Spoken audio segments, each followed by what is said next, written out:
Hello student हम class 8 SST social science का official paper कर रहे हैं एनुअल एग्ज़ाम 2026 के लिए। ठीक है, तो स्टार्ट करते हैं क्वेश्चंस। हमने सेक्शन ए इसका कर लिया है। जो सेक्शन ए है एमसीक्यू वाला, अगर आप देखेंगे तो आपको चैनल पे मिल जाएगा सेक्शन ए। वो हमने कर लिया है, हिंदी और इंग्लिश मीडियम दोनों का। क्लियर है, तो आप उसको देख सकते हैं। अब हम इसका सेक्शन बी करेंगे, हिंदी और मीडियम और इंग्लिश मीडियम दोनों के लिए। सेक्शन ए आपको पूरा करा चुके हैं, एमसीक्यू वाला जो है सेक्शन ए वो आपका कंप्लीट हो चुका है, आप जाके चैनल पे देख सकते हैं। अब हम कर रहे हैं इसका section B, section C, section D. तो सेक्शन बी ये आपका स्टार्ट हो गया है। 2 मार्क्स ईच क्वेश्चन है इसमें। सेक्शन बी में 2 मार्क्स ईच क्वेश्चन। पहला ही क्वेश्चन इसमें है, question 2, mention any 2 work done by Jyotiba Phule for social reform. Jyotiba Phule के सोशल रिफॉर्म बताना है। या दूसरा है, और में भी ऑप्शन है, ईश्वरचंद विद्यासागर इन support of window remarriage. Window remarriage के लिए ईश्वरचंद विद्यासागर ने जो काम किए उसके बारे में बताना है। दूसरा क्वेश्चन है इसका आपका जो पूछा गया है, बोला कॉज ऑफ ठीक है, रॉलेट सत्याग्रह। रॉलेट सत्याग्रह के क्या कारण थे। तीसरा क्वेश्चन पूछा है, analyse the role of government in providing the public facilities.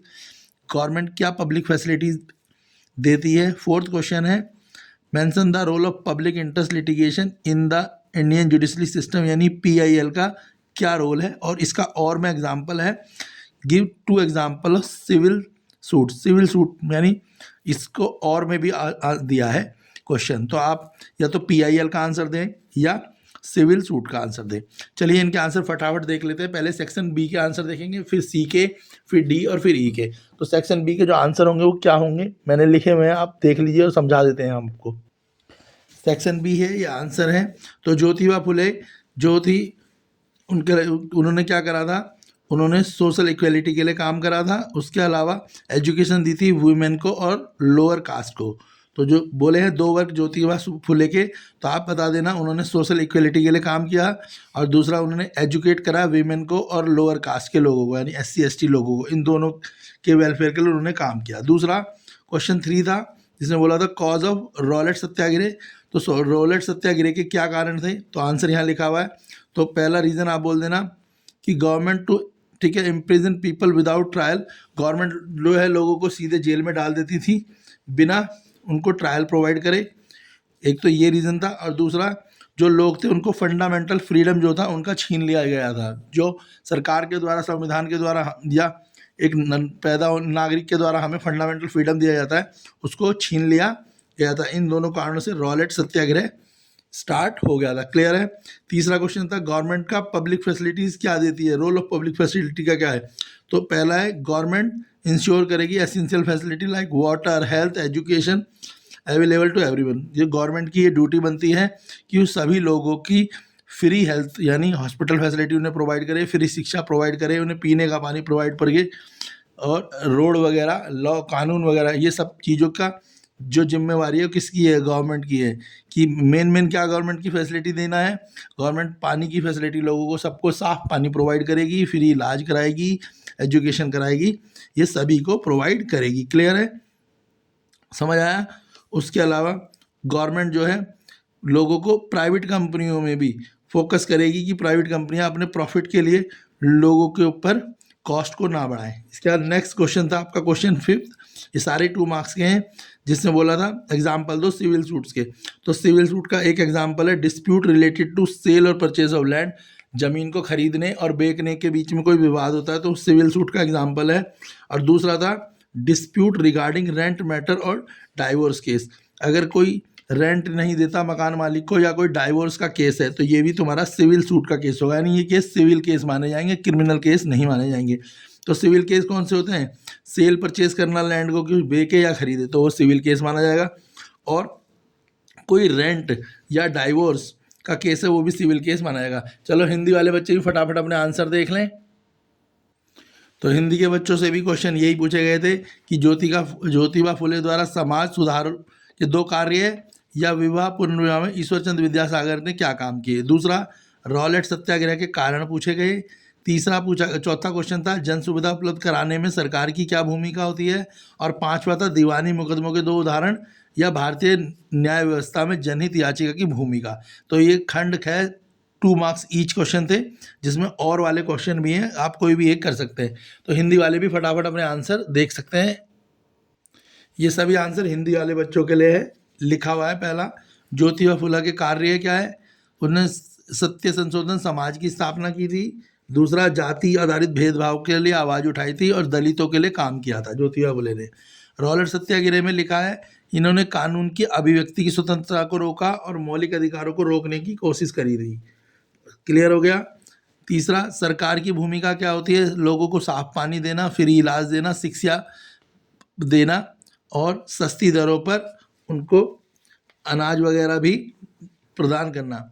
दीवानी के मुकदमों में ज़मीन बिक्री से संबंधित मुकदमे हो सकते हैं, किराया या तलाक से संबंधी मुकदमे हो सकते हैं। तो ये ऑप्शन, ये आपका खंड 6 के क्वेश्चन मैंने लिख दिए हैं।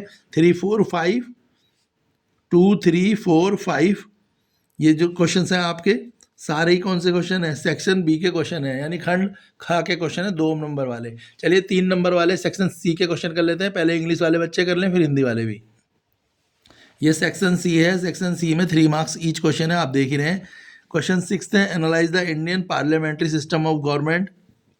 इंडिया का पार्लियामेंट्री सिस्टम बताना है। दूसरे में या इंडिया का फेडरलिज्म बताना है। इनमें से कोई एक क्वेश्चन, 6 क्वेश्चन में भी ऑप्शन है। क्वेश्चन 7, एक्सप्लेन करना है factor affecting the agriculture India. India में कौन से फैक्टर जो हैं एग्रीकल्चर को अफेक्ट डालते हैं। और दूसरा ऑप्शन है, एक्सप्लेन करने characteristic of shifting cultivation. Shifting cultivation के कैरेक्टरिस्टिक क्या है। चलिए सेक्शन सी के 4 क्वेश्चन है, कोई से भी 2 आपको करने हैं। आंसर देख लेते हैं क्या होंगे इनके। ये रहा सेक्शन सी। सेक्शन सी के आंसर, क्वेश्चन नंबर 6 है पहला, इंडियन फेडरलिज्म। तो federalism refer the existence of more than one level of government in the country. जब एक कंट्री में एक से ज़्यादा गवर्नमेंट हो तो उसे फेडरलिज्म बोलते हैं। ठीक है, इंडिया में आपने देखा होगा 2 प्रकार की गवर्नमेंट होती है, 2 से भी ज़्यादा होती है। वैसे 2 तो होती हैं, सेंट्रल गवर्नमेंट यानी जिसको हमारे देश का प्रधानमंत्री संभालता है, जिसे हम प्राइम मिनिस्टर बोलते हैं, और दूसरी गवर्नमेंट स्टेट गवर्नमेंट, जिसे मुख्यमंत्री संभालता है हर स्टेट का। उसके बाद पंचायती राज और लेवल पे और भी छोटे छोटे होते हैं, यानी इंडिया जो है उसमें फेडरलिज्म है। क्लियर हो गया, समझ आ गया होगा बेटा। फेडरलिज्म का मतलब क्या है, फेडरलिज्म का मतलब यही है, वो देश जिसमें एक से ज़्यादा गवर्नमेंट हो। जैसे इंडिया में एक पूरे देश को चलाता है वो प्रधानमंत्री है, जिसे प्राइम मिनिस्टर बोलते हैं। उसके बाद स्टेट को चलाने वाला मुख्यमंत्री, और छोटे छोटे क्षेत्रों के लिए निगम पार्षद वगैरह भी होते हैं, या ब्लॉक लेवल पे पंचायत होती हैं। क्लियर हो गया। नेक्स्ट क्वेश्चन पूछा था, factor affecting the agriculture in India. India को कौन से फैक्टर अफेक्ट डालते हैं। तो एक तो डालता है टोपोग्राफी। तो टोपोग्राफी क्या है, एक इसमें क्या होता है, plains are better for crops. तो टोपोग्राफी एक ऐसा फैक्टर है जहाँ पे प्लेन एरिया है, जैसे हरियाणा का एरिया है, हरियाणा में खेती ज़्यादा अच्छी है, पंजाब में खेती ज़्यादा अच्छी है, क्योंकि वहाँ पे प्लेन है। उसके मुकाबले अगर आप कहीं भी पहाड़ी क्षेत्रों में चले जाएँ, आपको मऊ में चले जाएँ तो वहाँ पे खेती करना मुश्किल होगा। बिहार में चले जाएँ तो वहाँ पानी की कमी है, तो वहाँ पे भी प्रॉब्लम होगी। क्लियर हो गया। तो टोपोग्राफी है एक फैक्टर। दूसरा फैक्टर क्लाइमेट है। तीसरा फैक्टर क्या है, तीसरा फैक्टर है availability of goods, seed, fertiliser, ये सब चीज़ें। तो यहाँ मैंने आंसर लिखा हुआ है।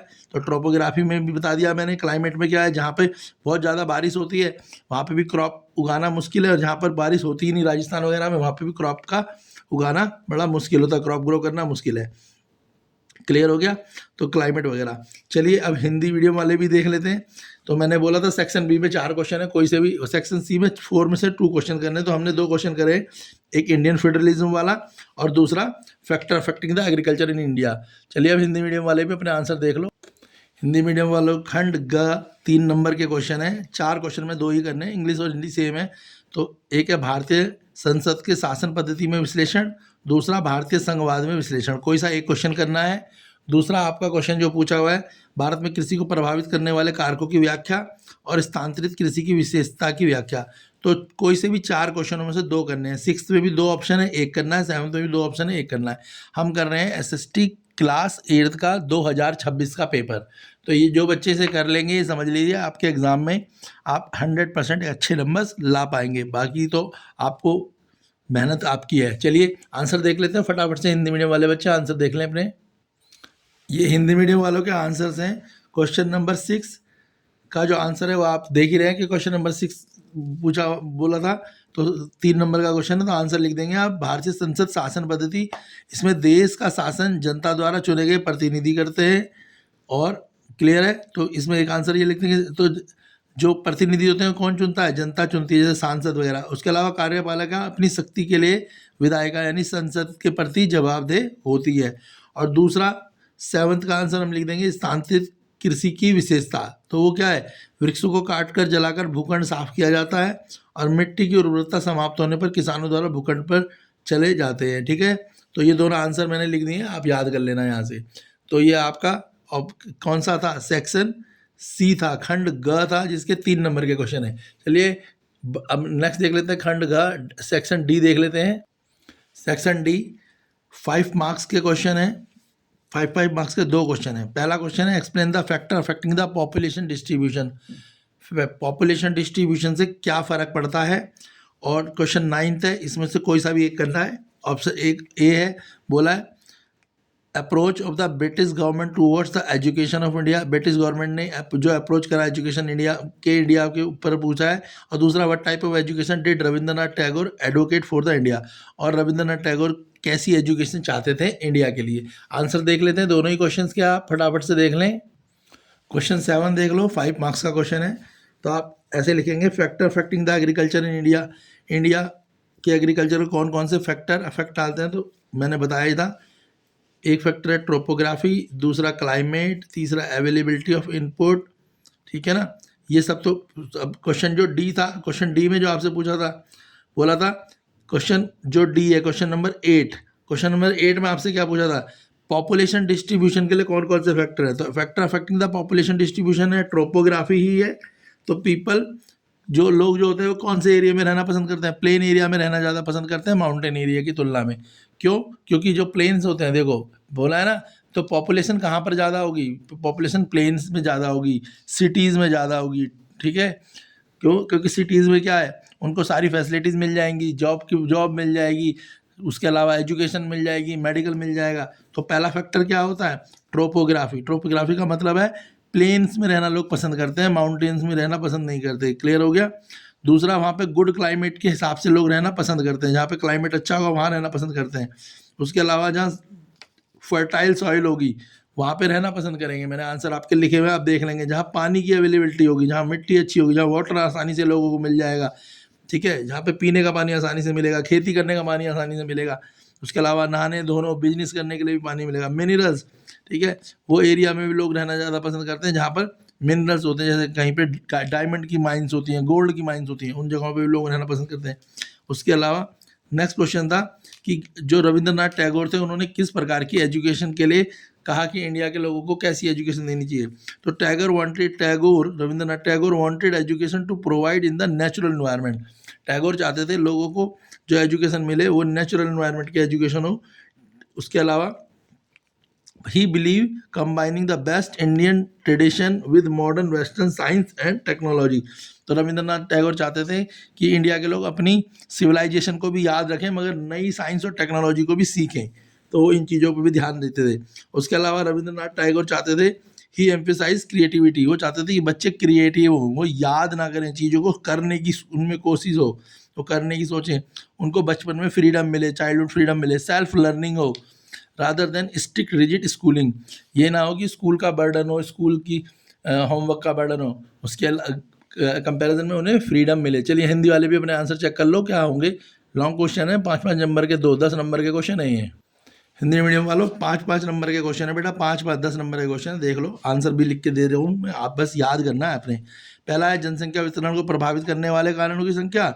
दूसरा, शिक्षा के प्रति अंग्रेजी सरकारों की दृष्टिकोण या रविंद्रनाथ टैगोर के द्वारा भारतीय लोगों को किस प्रकार की शिक्षा दी जाए। चलिए हिंदी वालों भी फटाफट आंसर देख लो आप अपने। हिंदी वालों बच्चों देख लो कि आंसर क्या है। तो जनसंख्या वितरण को प्रभावित करने वाले कारण क्या है? भौगोलिक, उपजाऊ मिट्टी, जल की उपलब्धता और अनुकूल जलवायु। तो क्वेश्चन जो 5 नंबर का क्वेश्चन पूछा गया ना, बाकी थोड़ा एक्सप्लेन आप खुद कर लेना। भौगोलिक का मतलब वहाँ पे जलवायु कैसी है, वातावरण कैसा है, मिट्टी वहाँ पे कैसी है, पानी वहाँ आसानी से मिल पाएगा, तो ये सब चीज़ों के बारे में आपको बताना। 5 नंबर का क्वेश्चन आया है, ये 5 नंबर में आएगा। एक्सप्लेन थोड़ा सा आप खुद कर लें, मैंने आपको मोटे बड़े बड़े पॉइंट बता दिए हैं। चलिए नेक्स्ट क्वेश्चन देख लेते हैं। Next section E section. अब सेक्शन ई देखो केस बेस्ड सेक्शन है ये, इसमें केस बेस्ड है। क्वेश्चन नंबर 10 से 4 नंबर का क्वेश्चन है। क्वेश्चन 11 भी 4 नंबर का है, केस बेस है। क्वेश्चन नंबर 12 भी 4 ही नंबर का है, ठीक है, और क्वेश्चन 13 भी 4 मार्क्स का है। तो आपके पास उसके बाद सेक्शन एफ है जिसमें मैप बनाना है, ठीक है। तो हम सबसे पहले सेक्शन ई कर लेते हैं, फिर मैप भी देख लेंगे। तो सेक्शन ई फटाफट से मैं आपको सीधे आंसर बता देता हूँ सेक्शन ई के, आप पैसेज खुद ही पढ़ लेना, ठीक है ना। ठीक है बच्चों, बाकी आप चैनल पे इस क्वेश्चन पेपर की पीडीएफ भी लेना चाहें तो पीडीएफ ले सकते हैं। आप पीडीएफ लिख के कमेंट में डाल दें तो आपको पीडीएफ मिल जाएगी। बाकी इसका सेक्शन ए हमने बना रखा है। चलिए अब फटाफट से आंसर देख लेते हैं इसके, क्योंकि 4 मार्क्स के 4 क्वेश्चन हैं आपके इसमें। सेक्शन ई टोटल 16 नंबर का है। Section E 4 marks each question है, और इन पैसेजों को पढ़ोगे इन्हीं में से उनके आंसर निकल जाएंगे। मैं आपको आंसर दिखा देता हूँ और बता देता हूँ। यह आपका ई सेक्शन है जिसमें क्वेश्चन 10 का पहले का आंसर होगा मार्जिनलाइजेशन, ठीक है, लिखा हुआ है मार्जिनलाइजेशन। फिर दूसरे का है different language custom, due to different language custom religion and low social economic status. जो 10.2 है उसका आंसर होगा because of the sense of exclusive, lack of power, hostility from dominant group.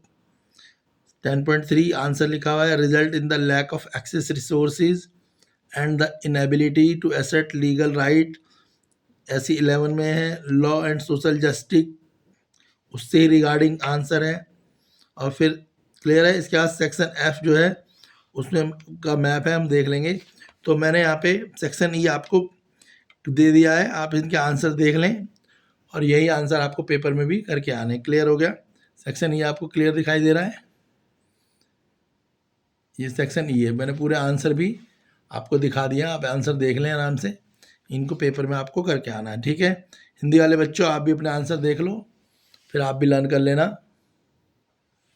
ये हिंदी वाले बच्चों आपके लिए भी ये दे रखा है, अनुच्छेद हैं, इन्हें पढ़कर आपको आंसर देने हैं। 4 मार्क्स का एक है और टोटल 4 हैं, 16 नंबर के हैं। देख लो, इनको पढ़ोगे तो इनसे ही आपको इनके क्वेश्चनों के आंसर देने हैं। मैं आपको आंसर बता देता हूँ वैसे क्या होंगे, बाकी आप इनके पढ़ के खुद भी आंसर दे सकते हैं। अगर आपको ये क्वेश्चन पेपर चाहिए हो तो आप इसका कमेंट पे पीडीएफ लिख के भेज देंगे तो आपको उसका वो भी मिल जाएगा पीडीएफ। चलिए आंसर देख लेते हैं फटाफट, हिंदी मीडियम वाले बच्चे भी। ये हिंदी मीडियम के बच्चे आप देख लें, ये आपके आंसर्स हैं, इनको बाकी आपको याद करना है। 4 मार्क्स ई चाहिए, मैंने आंसर लिख दिए, तो आप इन्हें देख लें, याद कर लें। क्लियर हो गया है? तो आपने एसएसटी का 2026 का पेपर कर रहे हैं। अगर सेक्शन ए किसी भी बच्चे को, हिंदी मीडियम वाले को, इंग्लिश मीडियम को चाहिए तो उसकी अलग वीडियो चैनल पे बनी हुई है, आप उसको देख सकते हैं। बाकी अगर आपको कोई और हेल्प चाहिए हो तो आप कमेंट पे लिख सकते हैं। वीडियो को लाइक करें, शेयर करें। क्लास 8 के सारे सब्जेक्टों की वीडियो चैनल पे मिलेगी, और सारे ही क्वेश्चन पेपर जो 2026 के पेपर आ रहे हैं बच्चों के पेपर के में, वो पेपर हमारे पास आए हुए हैं, तो हम उन्हीं पेपरों को आपको करा रहे हैं ताकि आपका एग्ज़ाम में अच्छा रिजल्ट आए। चैनल को लाइक करें। एग्ज़ाम के लिए आपको बहुत बहुत शुभकामनाएं।